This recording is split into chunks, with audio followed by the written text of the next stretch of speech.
कर्तव्य और दूसरी सत्य। अब बताओ सिद्धार्थ, कौन सी नदी तुम्हें डुबोएगी? सिद्धार्थ कुछ नहीं कह सका, बस वहीं बैठ गया। उनके पास दिन बीतते गए। साधु ने उसे मौन सिखाया।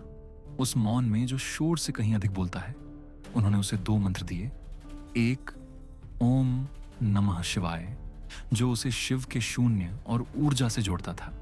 दूसरा सभी प्राणी सुखी हों, बौद्ध करुणा का गीत, मिटा सुटा का सजीव अनुभव। सिद्धार्थ ने जाना कि दोनों परंपराएं एक ही प्रेम को पुकारती हैं, एक ही दया को रूप देती हैं, लेकिन फिर भी उसका हृदय अब भी जैसे किसी किनारे की तलाश में था। शायद अभी मार्ग बाकी है, शायद अब अगला द्वार खुलने को है। पर्वत से उतरते हुए सिद्धार्थ एक घने जंगल में प्रवेश करता है। चारों ओर धुंध और छायाएं लिपटी हुई हैं। यह था माया का वन, भ्रम का विस्तार, जहां असत्य सत्य का भेष पहनकर सामने आता है। हर पेड़ की छाया किसी स्मृति का आकार लेती है। एक पल में वह अपने पिता को देखता है, आंखों में क्रोध, आज्ञा में पत्थर जैसी कठोरता। फिर एक टूटा हुआ महल उभरता है। दीवारें चटक रही हैं, सिंहासन खंडहर बन चुका है। और फिर एक और आकृति सामने आती है, वह स्वयं एक राजा के रूप में, माथे पर मुकुट, पर आंखों में खालीपन। सिद्धार्थ कांप जाता है। क्या यह उसका भविष्य है या केवल एक भ्रम? उसी क्षण वन में एक मधुर बांसुरी की ध्वनि गूंजती है और छायाओं के मध्य प्रकट होते हैं भगवान कृष्ण। नीली आभा, नेत्रों में लीला और मुस्कान में रहस्य। वे बांसुरी बजाते हुए कहते हैं, क्यों डरते हो इन छायाओं से? ये केवल माया है, तुम अभिनेता नहीं, केवल दर्शक हो। सिद्धार्थ की सांसें थम जाती हैं। उसे ध्यान आता है, बोधिसत्व अवलोकितेश्वर की वह शिक्षा। वह वहीं बैठ जाता है, एक बोधि वृक्ष के नीचे गहरी सांस लेता है और मन शांत करता है। धीरे धीरे छायाएं पिघलने लगती हैं। पिता, राजा, मुकुट, महल सब हवा में विलीन हो जाते हैं। जंगल अब जंगल बन चुका है। रात की नीरवता, पत्तों की सरसराहट, जुगनुओं की रोशनी और आत्मा की गहराई। कृष्ण मुस्कुराते हैं और अंधकार में विलीन हो जाते हैं। अब सिद्धार्थ अकेले नहीं है, वह साक्षी है, वह स्वयं है। थका हारा, मौन और चिंतन से भरा सिद्धार्थ फिर लौटता है उस नदी के किनारे जहां उसका जन्म हुआ था, गंगा। उस महान, पवित्र और शाश्वत नदी की गोद में वह घुटनों के बल बैठ जाता है। जल की सतह पर एक शांत सी लहर दौड़ती है और तभी जल से उभरती है एक दिव्य आकृति, गंगा देवी। उनके बाल चांदी की धाराओं जैसे सिर से बहते हुए जल की चमक में मिल जाते हैं।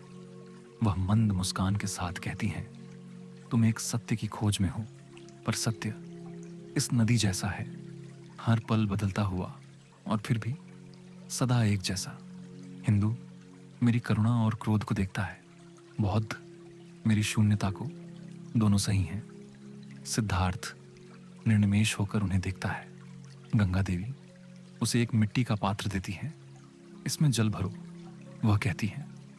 सिद्धार्थ पात्र को जल से भरता है और देवी फिर पूछती हैं, क्या नदी इस पात्र में समा गई या पात्र स्वयं नदी का ही एक अंश है? सिद्धार्थ की दृष्टि गहराई में उतरती है और वह जान जाता है, मैं पात्र हूं, जल नहीं। मैं धारण कर सकता हूं, पर मैं वह नहीं हूं जिसे मैं पकड़ना चाहता हूं। गंगा मंद मुस्कुराती है और जल की लहरों में विलीन हो जाती है। शब्द नहीं बचे, सिर्फ एक सच्चाई।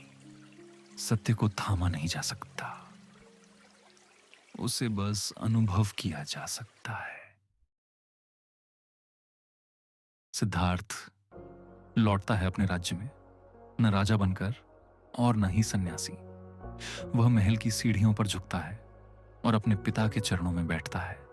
धीरे से कहता है, मैं राज्य करूंगा, पर भय से नहीं। मैं महल नहीं, चिकित्सालय बनवाऊंगा। मैं शिव के तांडव को और बुद्ध की मौनता को एक साथ सम्मान दूंगा। राजा, जो वर्षों से द्वंद्व में जकड़ा था, अपने पुत्र की आंखों में स्पष्टता देखता है। कुछ क्षण मौन में बीतते हैं और फिर वह सिर झुका देता है। स्वीकृति में सिद्धार्थ महल के बगीचे में एक बोधि वृक्ष लगाता है। उस वृक्ष के पास वह भगवान विष्णु की एक मूर्ति रखता है। शांति और संरक्षण दोनों के प्रतीक समय बीतता है और राज्य बदलने लगता है। अब वहां हिंदू और बौद्ध भिक्षु एक साथ बैठते हैं, रोटी बांटते हैं और दर्शन पर चर्चा करते हैं। मंदिर की घंटियों जैसे उनकी हंसी हवा में गूंजती है। एकता का संगीत जहां तर्क भी है और करुणा भी।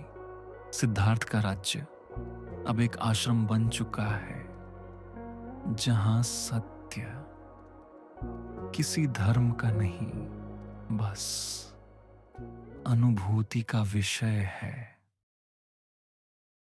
सालों बीत चुके थे। राज्य शांत था। बोधि वृक्ष की छाया में ज्ञान फलता था। और फिर एक रात सिद्धार्थ मृत्युशैया पर थे। चारों ओर मौन था। चंद्रमा बादलों के पीछे छिपा था। तभी एक नीला कमल प्रकट हुआ।